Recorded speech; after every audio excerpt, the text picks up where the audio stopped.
Yes, it's time for another edition of What Does D. Fox Say, the segment that brings us such phrases as ayahuasca-induced vomit, which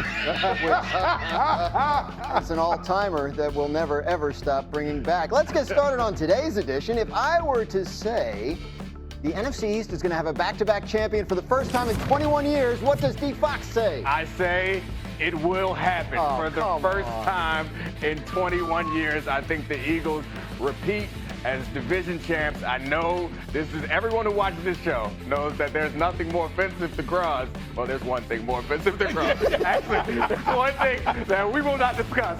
But this is one of the most offensive things to Graz, is the idea that someone can repeat in the NFC East. It just doesn't happen. And let's play it out, D-Wood. If the Eagles don't, then why? Like, what is the biggest flaw that they face? I want to say on the defensive side, they're replacing a lot of guys graduated from the program. They're depending on a lot of young guys to replace those guys. I think the big question I have is, are those guys going to be able to play up to the level that we saw the Eagles play at the end of the year? What's your question about the Eagles, if you have one? Interior offensive line, when you're dealing with multiple variables. So right now, look, Landon Donovan, we know, is hurt. Hopefully he'll be okay. Mekhi Becton graduated. Then we had a Kenyon Green injury. And if anything hurts Jalen Hurts, it's his quick interior pressure, his lack of height. So that would be an area to be careful. I mean, the thing about the repeat is, like, things don't always go as well 2 years in a row, right? Saquon Barkley, 482 touches last year combined, regular season, postseason. Right? Right. Yeah. I mean, I think that, so with your argument, and I agree, like, football happens, and there are a lot of one-score games. You might win some, you might lose some. However, we're looking at that division. They're still the best team in the division. That doesn't always mean they're going to win, but I tend to like to bet on the best team. I'm just saying, weird stuff happens. I like that as an Let's take it to a different division, and let's talk about Trevor Lawrence in Jacksonville. If I said this will be a breakthrough season for Trevor Lawrence, what would D. Fox say? Absolutely. I think he does break through. I think Liam Cohen is a quality offensive mind. They add they add Travis Hunter to this offensive firepower that Trevor Lawrence has. And it's not as if Trevor Lawrence doesn't have talent. Like, he's been good for stretches and even great at times. The consistency's been an issue. And if Liam Cohen can turn around Baker Mayfield, I like to think he can help do the same to Trevor Lawrence, who doesn't need a full turnaround. Like, Trevor Lawrence wasn't as struggling as much as Baker Mayfield was when he was bouncing from team to team to team to try to find a job. What do you think, D-Wood? I don't, like, the questions aren't physical with Trevor Lawrence. I just don't know if he's a dude. Like, Baker Mayfield's a dude. Like, it may have taken him some time to get to his spot, but now that he's in Tampa, we're seeing the full Baker Mayfield experience. I don't know if we have that in Jacksonville with Trevor Lawrence. Yeah, we'll find out. There's no doubt about it. I mean, this is the coach that's supposed to get him turned around, so we will see. He's signed for a while. He's got guaranteed money in 2027, so I don't think he's going anywhere anytime soon. One more.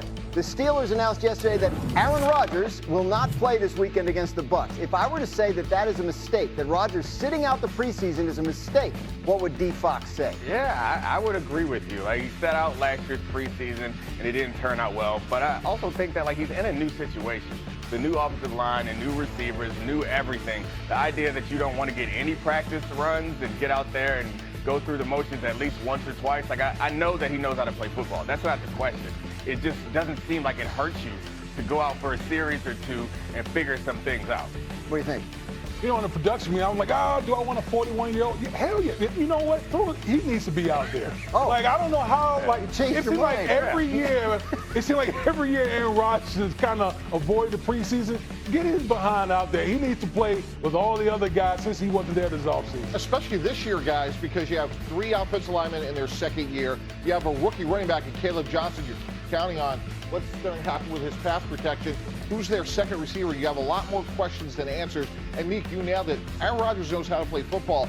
But in this group of skilled players, they need reps. He wasn't there for the offseason. Graz, literally, I don't want my dress rehearsal to be week 1. Against the Jet defense. Yeah, I don't want that to happen. And I guess I also don't understand the reason why you wouldn't put him out there. If it's to protect him from injury, like, we got 17 more games to go, guys.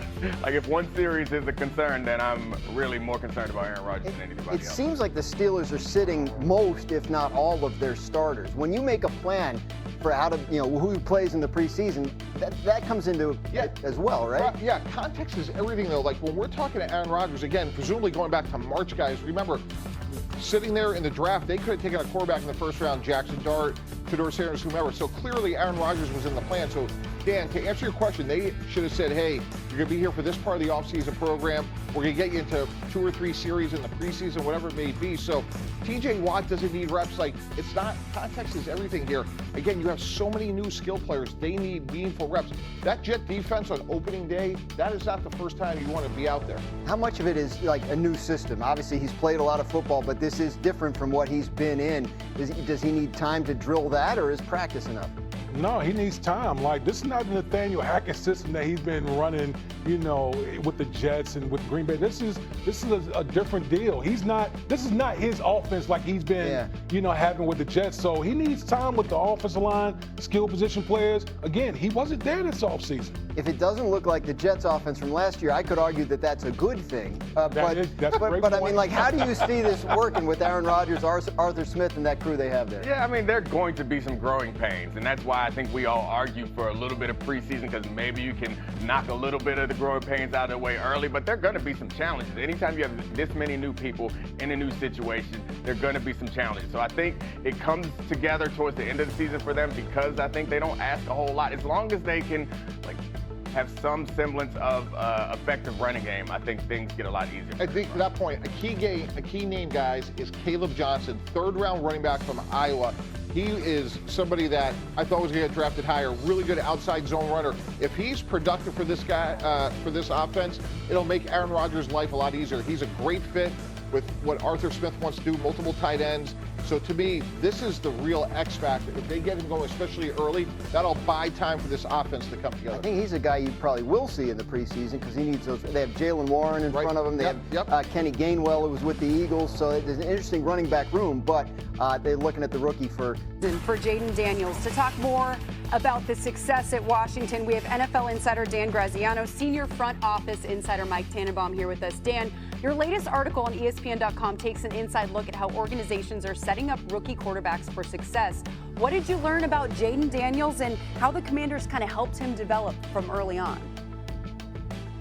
Yeah, Molly, I spoke with Commanders coach Dan Quinn, and he talked about how the goal was to set up an ecosystem around the rookie quarterback. So it started before they even knew for sure they were going to draft Jayden Daniels. They had the 2nd pick, so can't be 100% sure. But he said he went into his interview with the Commanders, talked about the importance of building a deep coaching staff. He remembers when he went to the Super Bowl with the Falcons in 2016, and then he lost Kyle Shanahan and half the offensive staff the next offseason, and the offense kind of took a hit. He didn't want that to happen if and when the Commanders had success and teams came for their coaches. So Cliff Kingsbury, the offensive coordinator, but also Tavita Pritchard, the quarterback's coach, David Blau, who was starting out in coaching, Brian Johnson, who came from the Eagles, and then the backup quarterback situation, a guy in Marcus Mariota, who'd also been the number 2 pick and a Heisman Trophy winner, who could run similar stuff in the offense if Jayden Daniels wasn't able to play, and could help bring Jayden along with the help of his experience as well. So I found it interesting. We talk a lot about situations young quarterbacks find themselves in. This is one where it was very intentional in the way they built it in the months before they ended up drafting Jayden Daniels. Yeah, it really paid off. It takes a village to grow a successful NFL quarterback. And Mike, we're going to talk now about Cam Ward, the 1st overall pick in this year's NFL draft. Why do you think he's set up for a Jayden Daniels type season? Molly, first of all, he will take care of the ball. He was 2nd in the nation last year in TD to interception ratio, only behind Cade Klubnik of Clemson. So when you think about what Brian Callahan, the head coach, and Bill Callahan, the offensive line coach, want to do, is they want to secure the ball, something that Will Levis couldn't do a year ago. He had 18 total turnovers, the most in the NFL. And the other thing Cam Ward can do, he can move in the pocket, and he has a great arm. So physically he has all the attributes, and in addition, ball security is at a premium, something he does very well. I think he has a chance to be as good as Jayden Daniels long term, and hopefully he'll start off that way this rookie year. Yeah, Mike, and I was also talking to Brian Callahan about how they're bringing Cam Ward along for the same story. And that was interesting. He talked about how they're trying to make it as difficult as possible on him in training camp.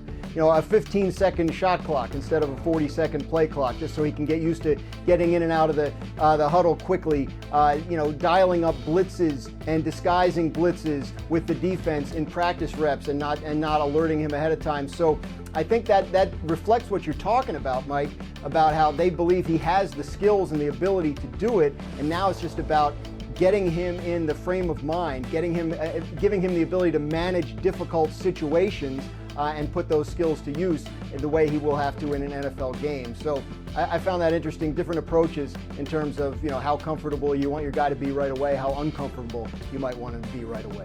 Yeah, Dan, and Kim Ward said just yesterday that he thinks that their offense has the potential to be a top 10 offense in the NFL this season. Do you agree with his prediction?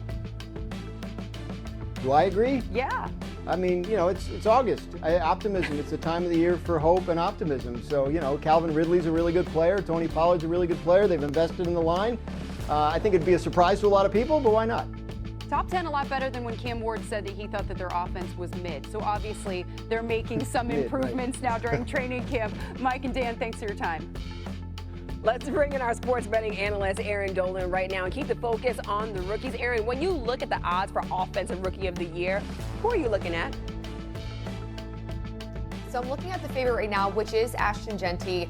He was opening up as the favorite with Cam Ward, but because on ESPN Bet, they've taken the most bets on Jeanty as well as the second most money. Of course, the odds have shifted, and I think he's in a prime position to go on and win this award. The last time we saw a running back win it was Saquon back in 2018, and I think Jeanty is just as good as Saquon Barkley. He was absolutely electric last year in college football, and that's why he was the Heisman runner-up. It was for a good reason. And again, talking about the position for the Raiders, if you look at Geno Smith, that's a quarterback that hasn't had a rushing touchdown in the last 3 seasons. So I do think they'll be handing the ball off much more this year. So Jeanty, I think, is primed to have a big season. So I will look at him right now, despite him being the favorite. Yeah, Ashton Jeanty putting up big numbers.